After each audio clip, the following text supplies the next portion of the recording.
අද මම මේ කතා කරන දේ විශේෂයෙන්ම ආදරේ බලාපොරොත්තු වෙන අයට. සමහර අය හිතනවා මම බලාපොරොත්තු වෙන ආදරේ මට ලැබෙන්නේ නැහැ.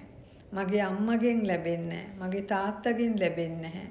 මගේ ස්වාමියාගෙන් නැත්නම් මගේ භාර්යාවගෙන් ලැබෙන්නේ නැහැ. අපිට අමතක වෙනවා ඒ අයත් ජීවිතේ නොයෙකුත් දුක් කම්කටොළු වලට මුහුණ දීපු ඒ අයටත් ළමා කාලයක් තිබිච්ච ළමා කාලේ විවිධ කම්පන වලට විවිධ බයවල් වලට විවිධ වේදනාවන් වලට මුහුණ දීපු පරිසරයන් තුලින් හැදිච්ච පෞරුෂයක් තමයි ඒ අයටත් තියෙන්නේ. එතකොට එහෙම පෞරුෂයක් එක්ක ඒගොල්ලෝ අපිට ආදරය කරනකොට අපි බලාපොරොත්තු වෙන විදිහටම යාළට ආදරය දෙන්න බැරි වෙන්න පුළුවන්. ඒකෙන් අදහස් වෙන්නේ ඒගොල්ලෝ ආදරේ නැහැ කියලා. ඒගොල්ලෝ ඩීප්ලි නැත්තම් ගැඹුරින් ඔබට ආදරේ. නමුත් ඔබ බලාපොරොත්තු වෙන ආකාරයෙන්ම ආදරේ ප්‍රකාශ කරන්න යාළට තේරෙන්නේ නැහැ වෙන්න පුළුවන්.